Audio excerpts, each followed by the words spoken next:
Sinira ng upuan mo. Sinira? Oo. Asan? Patingin ako. Saan ka lang ako? Gawin na lang natin. Halika na, gawin na lang natin.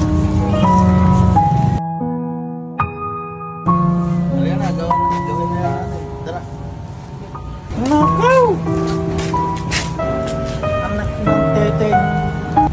Katanghali ang tapat nga guys, bumili ako ng CCTV para sana makita ko kapag may dayo sa amin. Good quality po ba to? Ganda yan. Sure ka maganda to te ha? Buksan natin para matry mo. Tignan, pwede buksan? Pwede. Ito ka, para makita natin. Ay, dual camera! Dual camera siya! Ito po ba yung umiikot-ikot? Oo, ganda mo ikot. Ganda yan, subukan mo. Gagi, kita lahat ng ano dito, mga dadayong mga ano, bata at tsaka matatanda. Sige, ito na, pabalot ako. Okay. Grabe, sa wakas malalagyan ko na ng CCTV yung ano ko guys, pwesto ko ng 1by1. Ay si kuya ko. Sinira ng upuan mo. Sinira? Oo. Asan? Patingin ako. Maganda na sana yung araw ko ngayon guys kasi nga win streak ako kagabi tapos ganito lang pala yung mangyayari. Wala kaming idea kung sino yung gumawa nito at sumira. Saan ka lang ako? Di mo nakita yung ano dyan? Hindi. Nadismaya ako ng sobra kahit sino malulungkot kapag ang dinatnan ay ganito. Sobrang tagal na rin kasi ng upuan niyan guys nang galing pa sa aking mga ninuno. Halos mapahagulgul ako sa iyak at hindi ako mapatahan ni kuya. Para mabawasan ang bigat na aking nararamdaman, inistorbo ko na lang siya. Dude, paano mo na ako? Pakabit mo na akong CCTV. No? Pakabit ako CCTV. Butik ka, kainit-init. Mamaya ng hapon. Sasara kami. Eh baka mamaya sa susunod, tarpaulin ko na yung mawala dyan. Tinan mo, nasira na nga yung upuan ko eh. Naman eh, kabit mo na taglit lang to. Yan naman. Sige. At ayun na nga guys, hindi niya rin ako natiis at kinabit niya na kaagad. Wala kaming kaalam-alam kung sino yung sumira sa upuan pero isa lang yung naiisip ko, baka isa yun sa mga tinalo ko. Dapat ganyan, Lods, no? Pinatutok ko na yung camera dun sa pwesto ng aking pinagwa 1v1an guys para talagang makikita kung sino man yung mga gumagawa ng hindi maganda. Yan na guys, tignan natin kung gagana. Ngayon na. Oh, may starting daw. Narinig nyo guys? Oh, umiikot to.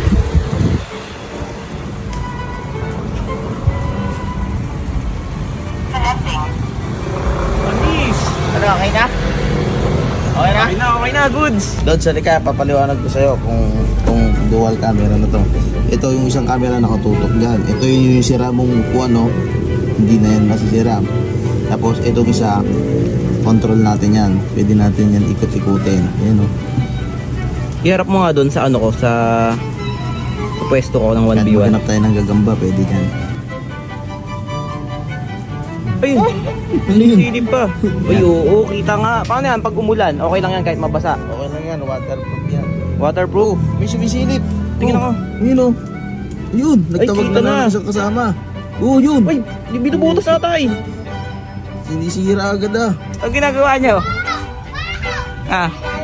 Akala ko binubutas niyo eh. Nang matapos namin maikabit guys, sakto naman dumating si Papa. Upuan ko sa 1v1. Come. Tingnan mo. Sino yung camera, no? Trip naman, di ako makapaglaro ng 1v1 eh. Nakaw! Anak ng teteng. Paano yan? Gawin na lang natin. Pwede pa ba gawin yan? Paparan natin.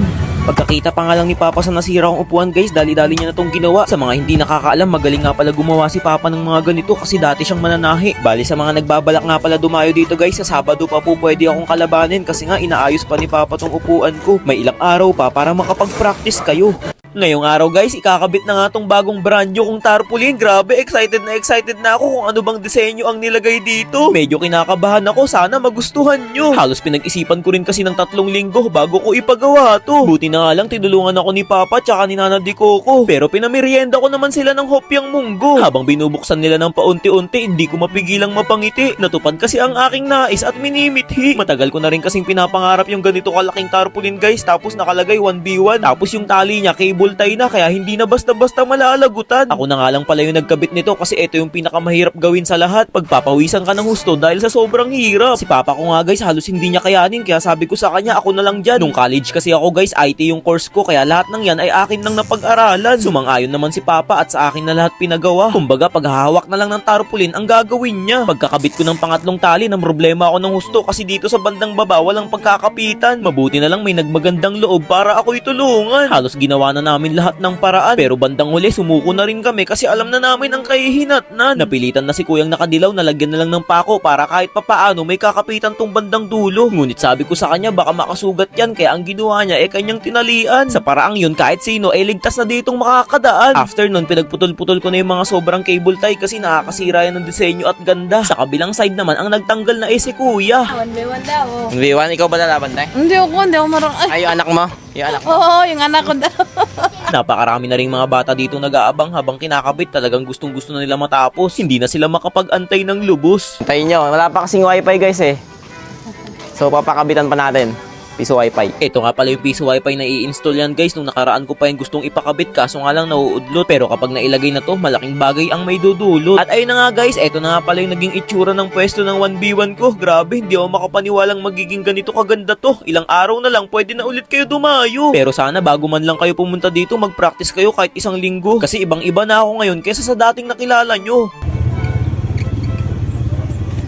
Ngayong araw guys, grabe, napakasaya nga ng mga tao dito ngayon sa amin kasi nagpakabit na ako ng piso wifi. Yung mga walang internet sa bahay ngayon hindi na magiging matamlay. Napakatagal kong inantay itong pagkakataong ito, pinag-ipunan ko talaga at halos puro itlog lang ang inulam namin ng 3 linggo. Oo, nagtatampo si Nana Di Coco pero at least nagawa ko yung aking gusto. Bale, eto na nga pala yung pinakahuling ikakabit dito sa pwesto ko ng 1v1 guys. Ilang araw na lang pwede na kayong dumayo. Kaso nga lang, medyo nahirapan kami kakaisip dito sa paglalagyan ng piso wifi kasi nga tingnan nyo naman yung mga tarpaulin kong pinakabit sobrang lalaki. Kaya ang ginawa ni kuya sinukat na niya ng kanyang hinlalaki. Dito ko kasi ipapasalpak sa labas yan guys kaya kung mapapansin nyo nagpagawa na ako ng cover na bakal. Baka kasi kapag napuno na to ng barya merong kumalkal. Nilagyan nga pala to ni kuya ng parang pinakapintuan niya para kapag naalog hindi basta-basta bubuka. Tsaka niya inipitan ng plais tapos winelding-weldingan lang ng patulis. Syempre hindi mawawala dyan yung Beyblade niyang napakabilis. Nang matapos ang lahat tila ba parang hindi pa rin kasukat kaya tinakpan na lang ni kuya at tinitigan kung kailan ba to lalapat. Maya-maya bigla siyang naglabas ng baygon, hindi ko alam kung para saan yun. Nung binuksan niya, pang kulay lang pala dun. Bale, coral gray nga pala yung napili kong pintura guys para bumagay dun sa mga pinagawa kong table at upuan. Ganyan-ganyan din kasi yung itsura niya. At charan, eto na ang kanyang resulta. Napagdesisyonan namin ni kuya na dito na lang siya isalpak sa bandang gitna para hindi na kayo mahirapan maghulog kapag lumaban na kayo sa bida. Inispat-ispatan na rin yung bawat sanga para matibay at hindi umuuga. Dinoble na rin yung pang-spray upang kitang-kita at kakaiba. At ayun na nga guys, susubukan na namin ipasok sa loob. Grabe, napakaganda tignan. Pero hindi pa ako kontento dyan kaya gumawa pa si kuya ng plywood para ilagay sa bandang baba. Sa paraang yan, yung piso wifi ko hindi na nakatingala. Grabe, napakaangas. Sigurado lahat ng dadaan dito mapapatingin talaga. Nakakatuwa lang kasi yung mga pinaghirapan ko nagbunga. Pangarap ko kasi magpagawa ng ganito mula nung ako'y bata pa. Pero kita nyo naman ngayon natupad na. Kapag nakapagpa-picture kayo dito sa pwesto kong to, malaking karangalan sa iba. Hey, baka check yan.